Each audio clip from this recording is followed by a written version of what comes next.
I graduated high school in 1983, and a few months after that came down to Valley Forge Christian College at the time, University of Valley Forge, but knew beyond a shadow of a doubt that this was where God had called me to be. I think as a student coming in, I didn't really understand or realize the depth or the scope of the lostness of the Muslim world. I think it challenged us actually to not just feel like, when I came here, it was like, yeah, I'm called to missions, and it was like, what's that? And I'm like, yeah, I'm not really even sure what it is. But you put some academic depth to your call then. So yes, I've got this life to give. So how am I going to spend it? Chapel at Valley Forge was just an amazing transformative experience, spiritually.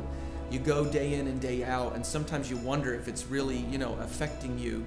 While I was in chapel, just in a mission service, singing one of those songs, song's theme was, I'll go where you want me to go. And, as I sang that, the Spirit of the Lord came and spoke to me and said, are you really willing to go wherever I want you to go?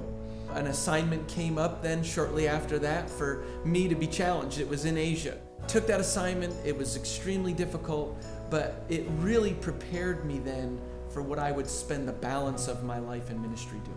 So graduated University of Valley Forge in 1987, and basically after graduation married my Valley Forge sweetheart, and together Liz and I went to the mission field almost immediately after graduation. Spent 23 years in Indonesia. We were asked by our executive director of world missions to come back, and for 5 years we headed up the mobilization department of AG Missions, overseeing all 2,800 missionaries' fundraising efforts. And just this last year, we've been asked now to be the regional directors for the Asia Pacific part of the world, and we are so thrilled to now be back on the front lines, creating strategic vision for reaching the countries of Asia Pacific.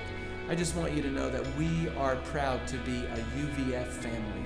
Our children have gone to the university, we're graduates of UVF, and so we love the school, and we know that it's making a huge impact around the world.